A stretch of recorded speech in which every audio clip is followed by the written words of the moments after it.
ओम नमो नमस्ते स्फटिकप्रभाय सुश्वेतहाराय सुमंगलाय सुपासहस्ताय जशासनाय जलादिनाथाय नमो नमस्ते। नमस्कार मित्रों, मैं आचार्य प्रमोद उपाध्याय आज एक बड़ा ही सुंदर और एक रोचक विषय के साथ आप सभी के समक्ष उपस्थित हूँ। मित्रों, जब भी कोई शुभ कार्य हम अपने जीवन में करते हैं, स्पेशली जब भी कोई पूजा पाठ हम करते हैं, तो उस पूजन में चाहे वह पूजा छोटा हो या फिर कोई बड़ा पूजन हो, चाहे वह भगवान गणपति की स्थापना हो, पंच देवताओं का पूजन हो, गृह प्रवेश हो, वास्तु शांति हो या फिर यज्ञोपवीत संस्कार या विवाह, कोई भी जब शुभ कार्य हम प्रारंभ करते हैं तो उसमें कलश स्थापन निश्चित तौर पर किया जाता है। आपको बता दूं कि कलश के अंदर ऐसे तो 33 कोटि देवताओं का निवास होता है, लेकिन अमूमन जब भी हम कोई शुभ कार्य करते हैं, कलश में पंच देवताओं का आवाहन करते हैं और उनका पूजन करते हैं। शास्त्रों में अलग अलग प्रकार से कई जगहों पे वर्णन किए गए हैं कि कलश में, जैसे कि मैंने बता दिया कि सनातन धर्म के जितने भी देवी देवता है सबका आवाहन आप एक साथ कलश पर कर सकते हैं।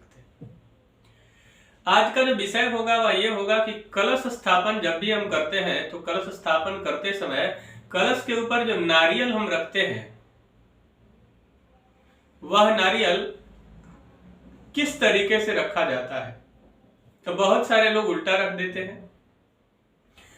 अब इसका सही जानकारी होना भी अत्यंत आवश्यक है। अगर सही जानकारी नहीं है तो आप कहीं ना कहीं गलती कर जाएंगे, जिससे कि आप जिस कामना से कार्य को कर रहे हैं, आप यानी कि जिस कामना से आपने कलश की स्थापना की है वह कामना कहीं अधूरी न रह जाए, कामनाओं में संपूर्ण सिद्धि आपको प्राप्त हो, आपकी जो सारी इच्छाएं हैं वह सारी इच्छाएं ईश्वर पूर्ण करे। इसी कामना के साथ हम कलश स्थापन करते हैं। तो जब भी कलश स्थापन करते हैं तो कलश पर स्वस्तिक बनाया जाता है, कलश में मौली बांधते हैं, उसके पश्चात कलश में पंचपल्लव इत्यादि डालते हैं, दूर्वा डालते हैं, हल्दी डालते हैं, सिक्का और सुपारी डालते हैं। तो ऐसे पुष्प डालते हैं, अक्षत डालते हैं। इन सारी चीजों को डालने के पश्चात कलश के ऊपर हम नारियल स्थापित करते हैं।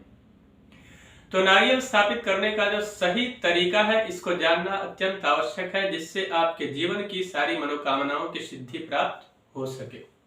आइए अब जानते हैं कि नारियल कलश पर किस तरीके से रखते हैं। समझ लीजिए कि जब भी कोई हम शुभ कार्य करते हैं तो एक सुंदर तांबे का लोटा या फिर मिट्टी का कलश हम लेते हैं। तो मिट्टी का जब हम कलश लेते हैं और कलश को सुंदर धोकर उसमें जल भर देते हैं और जल भरने के पश्चात नारियल रखते हैं। अमूमन क्या होता है कि जटा वाला नारियल ही कलश पर रखा जाता है।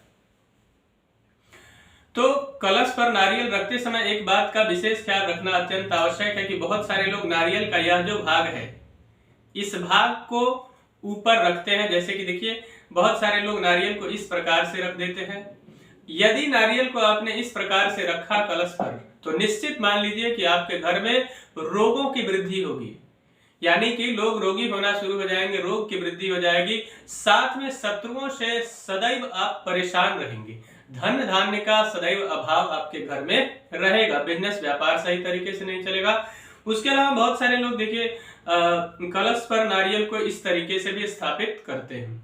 कलश स्थापित करते समय एक बात का और भी अत्यंत ख्याल रखना जरूरी है कि कलश पर नारियल स्थापित करने से पूर्व या तो इसमें लाल कपड़ा बांध देना चाहिए या फिर मौली लपेट देना चाहिए।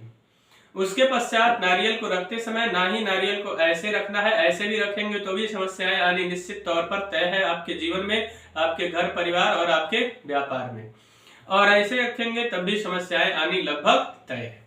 तो आखिर आपको रखना कैसे है इस बात को समझना अत्यंत आवश्यक है।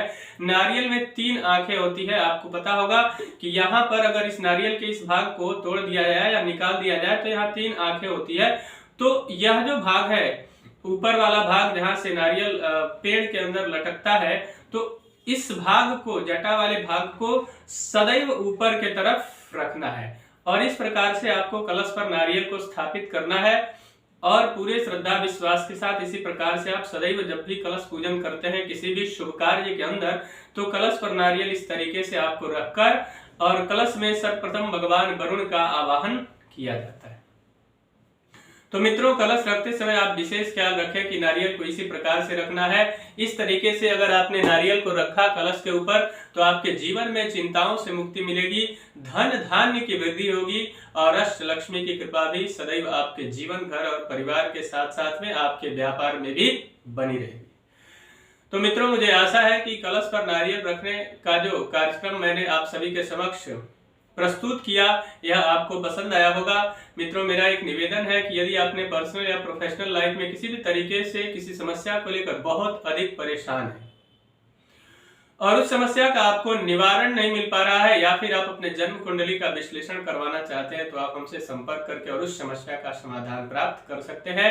यदि आपके भी मन में ऐसा कोई विचार या प्रश्न है तो आप हमें कमेंट के माध्यम से अवश्य लिखिए। उस पर भी कार्यक्रम बनाने का मैं पूर्णतः प्रयास करूंगा। तब तक के लिए इजाजत दीजिए। नमस्कार।